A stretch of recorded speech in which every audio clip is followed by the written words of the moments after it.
Rieccoci insieme cari telespettatori, ben ritrovati con noi, con il nostro ospite. Diamo subito il saluto, che non è qui presente ma con noi collegato, allo storico professore di scuola media ma storico dell'FNP CISL, Mauro Pitteri. Ben arrivato qui con noi, professore.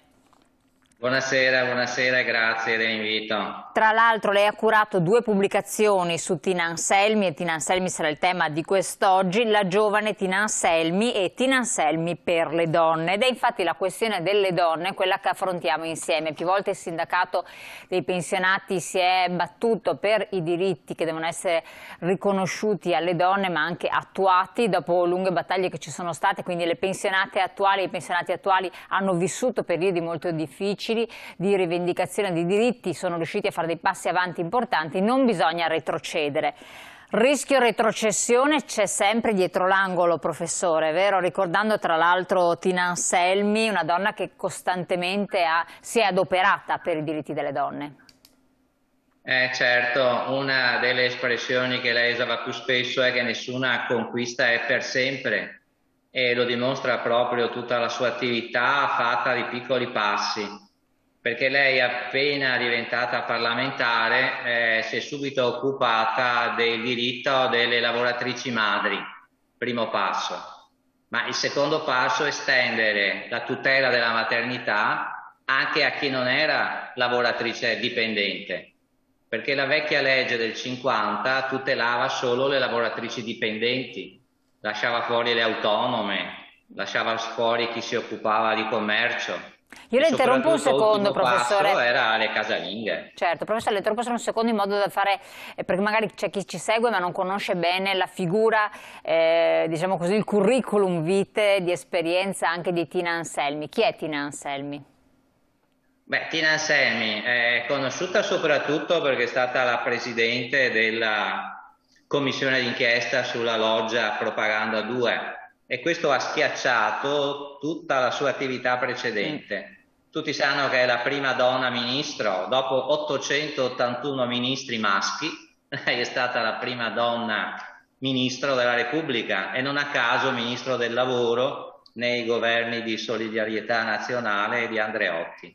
Ma la sua storia ha origine molto prima. È una giovane militante dell'Azione Cattolica durante gli anni del fascismo, ha aderito alla Resistenza dopo aver visto gli impiccati di Bassano, ha partecipato alla Resistenza come staffetta partigiana e poi è entrata per 3 anni a far parte della corrente cristiana della CGIL, allora ancora unitaria, e si è occupata soprattutto della tutela del lavoro femminile in quella che era la principale industria del trevigiano di allora, che era l'industria della seta, le filande, le filandiere. Abbiamo parecchie sue testimonianze in cui ci racconta del perché a soli 18 anni abbia iniziato questa attività sindacale. Da partigiana l'ha fatta addirittura a 17 anni. La interrompo un attimo, abbiamo un video proprio sull'occupazione delle filande per far capire cosa è avvenuto e cercare di entrare nel merito anche del periodo storico. Vediamolo insieme. Si interessò anche delle filande. A Ramon di Loria sorse una grossa avvertenza con l'azienda filandiera che c'era, la filanda.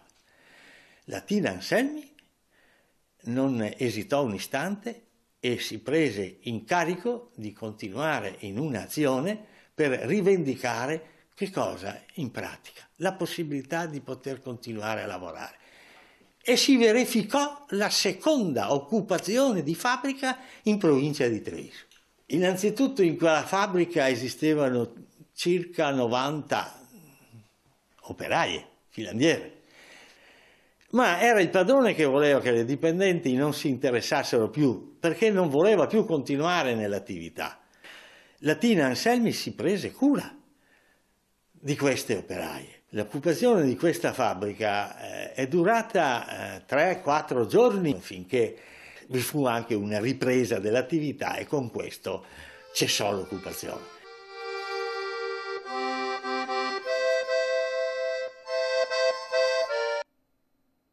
Professore, un atto di questo genere, abbiamo sentito ben descritto e raccontato, se lei dovesse spiegarlo ai suoi studenti, spiegarlo a persone che vivono in un'epoca completamente diversa, come commenterebbe?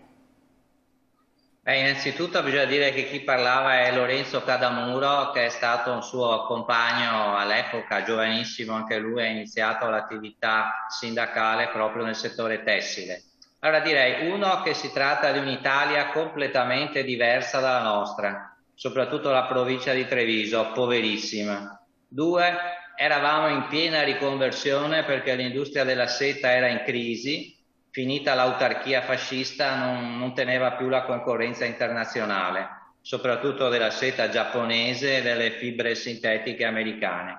Questo creava, come sempre, il tentativo dei padroni, per usare un'espressione dell'epoca, di scaricare tutto sul costo del lavoro e quindi di far lavorare di più le filandiere, di non applicare i contratti, insomma tutele sindacali praticamente zero. Stiamo rinascendo sindacalmente dopo l'Italia fascista. Quindi diritti che oggi sembrano acquisiti, come non so, le ferie, le festività pagate, se l'orario è di 8 ore, fare 8 ore, non erano affatto acquisiti. Uno dei motivi per cui la Anselmi viene contestata dai comunisti è perché ha accettato, pur di far lavorare quelle filandiere, di farle entrare un'ora prima in fabbrica, in filanda, senza avere un aumento di salario. Era un modo per tentare di difendere il posto di lavoro. È una situazione poverissima, soprattutto per le donne, non c'erano altre alternative. O la campagna con i mezzadri, o le filande, o, come succedeva per tante donne della provincia di Treviso, andare a Milano, a Roma o Torino e fare le domestiche.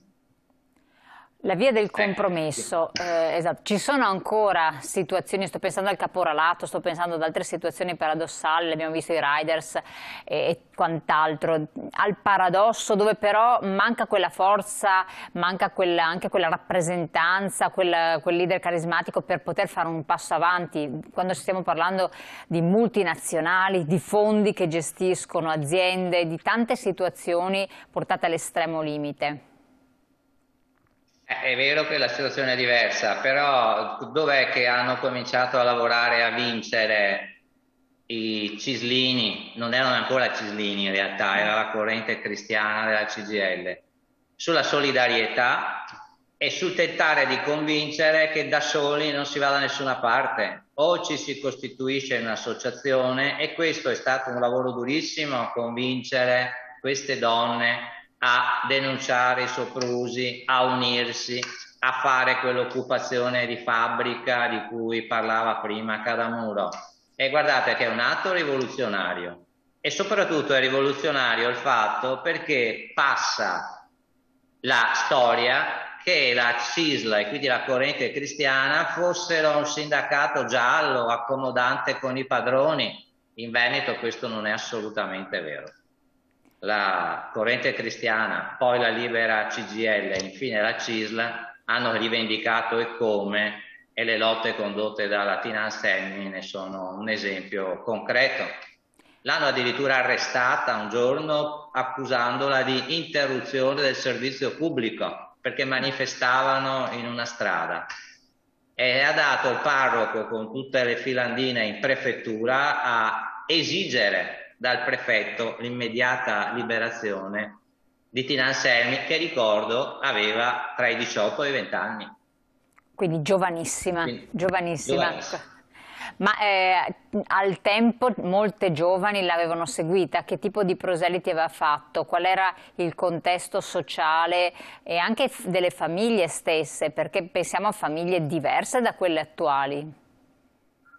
È ancora una famiglia patriarcale. Perché le ragazze che andavano in filanda servivano a completare l'economia di una famiglia contadina che nei primi anni, fine anni 40, primi 50, è poverissima. Non tutti ricordano che Treviso è la provincia più povera di tutta l'Italia centro-settentrionale, addirittura collocata tra le zone depresse. È quella che ha dato più manodopera all'emigrazione sia transoceanica sia europea.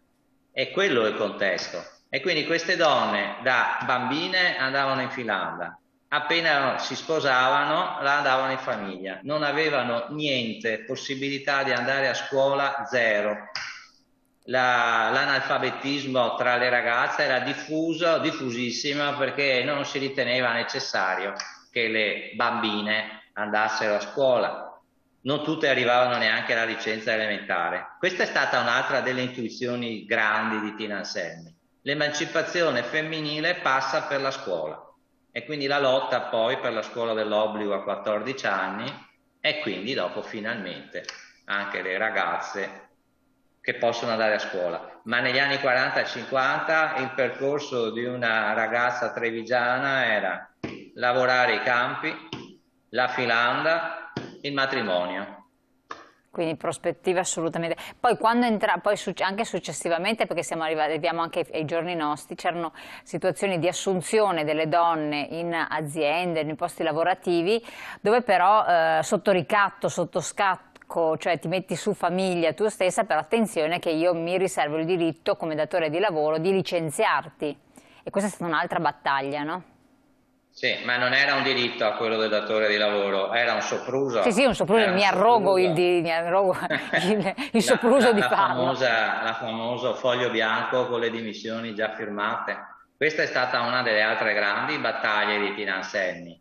Ma l'intuizione è che anche se la legge c'è, perché c'è la legge, perché l'ha introdotta, che tutelava il lavoro della donna madre, della lavoratrice madre, anche se la legge c'è, se non muta il contesto sociale, se non si dà alla donna la possibilità di non dover scegliere tra lavoro e famiglia, ma di poter fare sia famiglia sia lavoro, e quindi asili nido, quartieri a misura d'uomo, città diverse, mezzi di trasporto, senza tutto questo la singola legge, anche se c'è, rischia di essere disapplicata con uno dei sotterfugi che ha ricordato lei. A questo proposito di missione in bianco, molti ne sono perfettamente a conoscenza, anche nonostante i provvedimenti sono stati attuati, però persone sono assunte e hanno dovuto accettare questa situazione. Vediamo un attimo un altro contributo.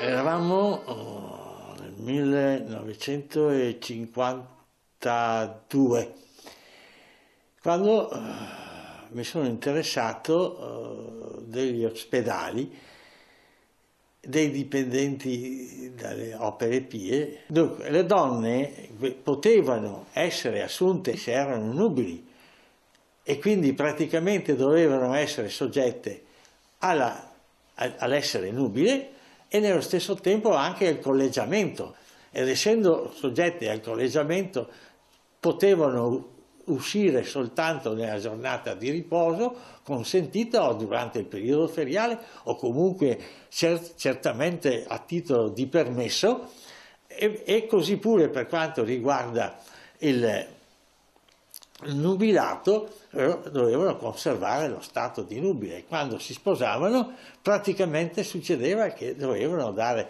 le dimissioni, facevano firmare le dimissioni in bianco.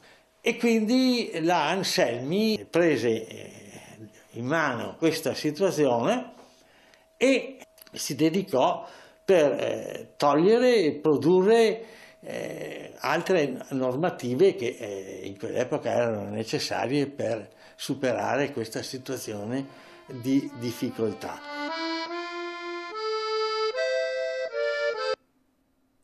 Situazioni di difficoltà non erano solo questo, perché poi Tina Anselmi si è prodigata, per quanto riguarda la legge sulla maternità e gli asili nido, la tutela della maternità delle libere professioniste. Arriviamo quasi ai giorni nostri, no professore? Sì, per ricollegarmi un attimo al video, è la prova che l'Italia era ancora un paese arretrato, anche culturalmente arretrato. Una delle battaglie che fa lei in quegli anni, per esempio, è quella assieme alla Merlin per abrogare le case chiuse, e lei racconta dell'ostilità avuta in campo maschile tra i suoi stessi colleghi. Non è neanche parlamentare. Poi, quando arriva in Parlamento, un'altra delle battaglie è sul diritto di famiglia, Fino al 75 c'è ancora il capofamiglia uomo, è l'uomo che decide dove vive la famiglia, è l'uomo che ha potere sui figli e sulla moglie.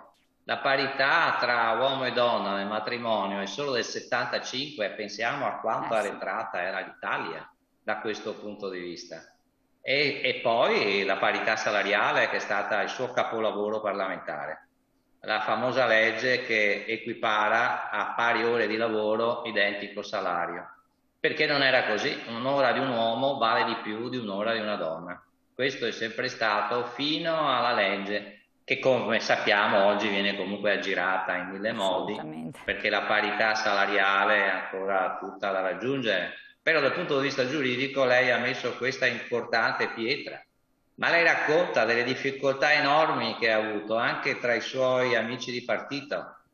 Se non fosse stata una alleanza di tutte le donne, le poche donne che sono riuscite ad andare in Parlamento, guardo con invidia la Finlandia che ha non solo una donna premier, ma anche giovanissima, l'abbiamo vista ieri. Ecco, quando questo accadrà anche in Italia, potremmo dire che l'Italia è diventata un paese europeo e potremmo dire che una delle aspirazioni di Tina Anselmi si sarà realizzata, però temo che in Italia dovremo aspettare ancora molto prima di vedere compiuta questa che è la grande lotta che ha fatto Tina Anselmi, una effettiva uguaglianza tra uomini e donne.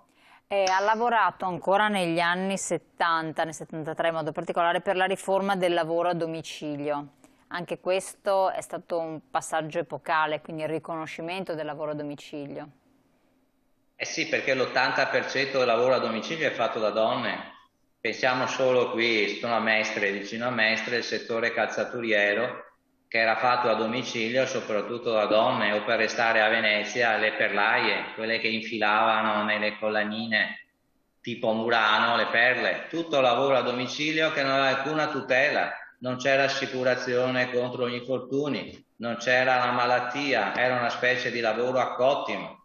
Quindi si parla di tutela del lavoro a domicilio, ma ancora una volta è tutela del lavoro della donna, perché molte donne pensavano che il lavoro a domicilio potesse meglio combinarsi con il lavoro in famiglia.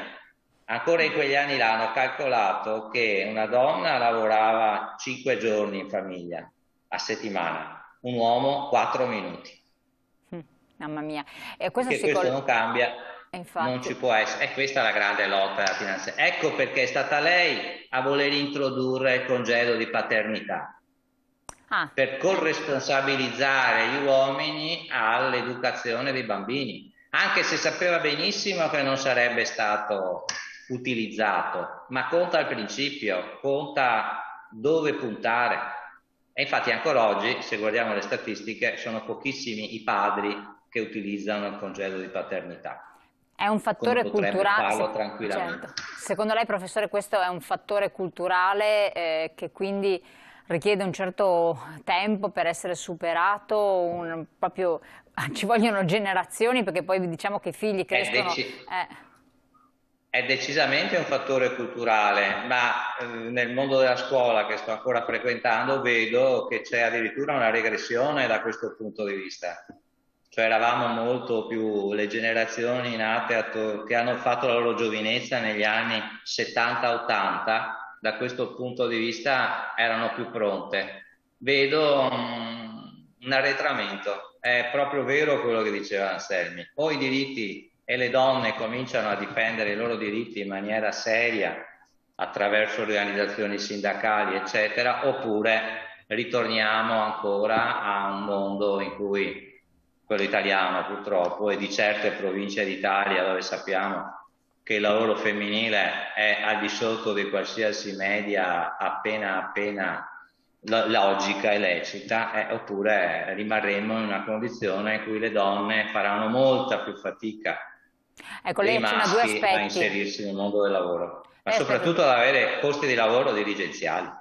Questa è un'altra questione importante anche in politica, a parte le quote rosa che sono soltanto per tappare un buco, la classica toppa. Volevo chiedere... Però anche qui la interrompo, l'Anselmi si è battuta per le quote rosa, proprio perché serve a porre in luce il problema. Assolutamente. Infatti, quando hanno tolto le quote rosa dalle elezioni parlamentari, il numero delle donne in Parlamento si è ridotto drasticamente, a dimostrazione che senza le quote rosa non sarebbero state candidate. No, no, ma è verissimo questo. Lei ha detto un arretramento nelle scuole, appunto lei, lo ricordiamo, è professore insegnante alle scuole medie, se non erro, quindi... Alle medie superiori, sì, quindi ragazzi di 17, ragazzi molto giovani. anni. Che cos'è che nota, che riscontra? Perché riscontro che c'è ancora un atteggiamento maschilista. Nonostante c'è la ancora un generazione... atteggiamento dei ragazzi per cui loro devono trovare lavoro prima delle donne, o che non siamo ancora in una perfetta parità. È una mia sensazione, ma è una sensazione che trovo anche frequentando certi siti social dove lo si vede chiaramente. Se questo arretramento culturale non viene bloccato, il rischio è che le conquiste fatte siano solo di diritto sulla carta, ma che poi in pratica, adesso mi viene l'episodio di Cortina d'Ampezzo dove, vabbè che era anziano sto signore, ma ancora si permette di mettere fuori un cartello: assumo solo donne che hanno più di 40 anni. Asiago. Asiago, dov'era Asiago? Sì. Asiago. E siamo nel 2022, Certo, no, ma infatti, ma ci sono ragazze, a questo punto donne giovani, che se ne rendono conto, che hanno consapevolezza di questo, che non dico che si battano, però puntano i piedi, si fanno sentire, oppure tutto quanto avviene in una sistema? La consapevolezza c'è, ma non riescono a fare squadra. Cioè mancano quei corpi intermedi, quelle organizzazioni che avevamo una volta, tipo l'Azione Cattolica per esempio, dove ci potevano riunire e discutere. Adesso se un gruppo di ragazze vuole riunirsi e discutere, dove lo fa? Quindi... Non ha più spazi, lo fa nei social, ma non è la stessa cosa. Il sindacato, che ruolo viene il sindacato ha ancora un titolo, un ruolo, non parliamo dei pensionati, delle persone a una certa età, ma tra i più giovani. Dovrebbe averlo, è una delle sfide che ha il sindacato oggi, perché i giovani non fanno più quei lavori che eravamo abituati noi, cioè a tempo indeterminato, sono lavori precari, che saltano da un posto all'altro con lunghi periodi anche di inattività. Ecco, la sfida secondo me del sindacato degli anni prossimi è proprio quella di riuscire a porsi come tutela dei deboli, un po' quello che hanno fatto nei primi anni dopo la guerra, quando appunto un sindacato non c'era, bisognava ricostruirlo da zero praticamente e bisognava inventarsi, solo che bisognava lavorare 10, 12, 14 ore al giorno, perché all'epoca non si risparmiavano i sindacalisti, giravano per le campagne, giravano per le filande, non si può fare il sindacalista dall'ufficio. Bisogna ritornare nei posti di lavoro. Spero di non essermi inimicato troppi sindacalisti, ma questo è l'insegnamento, a mio avviso, che ci danno questi pionieri che hanno fondato prima la Libera CGIL e poi la CISL tra gli anni 40 e gli anni 50. Non l'hanno fatto stando seduti in un ufficio, l'hanno fatto girando i posti di lavoro. Che è un po' il segreto anche della politica, se politica vincente si deve muovere. Di tutti i corpi interni. Ovviamente questo che abbiamo detto per i sindacati è ancora peggio per la politica, ancora peggio. Perché secondo lei adesso è tornata alla ribalta la questione femminile, la conciliazione dei tempi, tempo libero lavoro, c'è stato il lockdown, ci sono state richieste di part-time, di smart working, c'è stato tanto, però è cambiato qualcosa? No, perché la dimostrazione, questa crisi ha ancora dimostrato una volta che nei momenti di crisi chi paga di più sono i giovani e le donne. Se poi una ha la disgrazia di essere giovane, donna e meridionale, è finito. Lei dice ancora questa è una discriminante? Beh, sono le statistiche che lo dicono. Se lei va a vedere le statistiche di quanti sono e di chi sono i disoccupati o chi ha perso il lavoro dopo il lockdown, vedrà che il numero maggiore è nella categoria che le ho detto, donna, giovane e meridionale. Professore, io la ringrazio, ha dato diversi spunti di riflessione su situazioni tra l'altro attuali, però lasciate a un personaggio storico di tutto rispetto e di tutto rilievo come Tina Anselmi, una donna che si è battuta per le donne. Io la ringrazio il professor Mauro Pitteri, storico e anche docente, le auguro buon lavoro naturalmente, speriamo di rivederci in qualche altro approfondimento e noi cari telespettatori chiudiamo lo spazio con l'FNP CISL, ci ritroviamo e naturalmente potete rivedere in replica la puntata sul nostro sito. Grazie.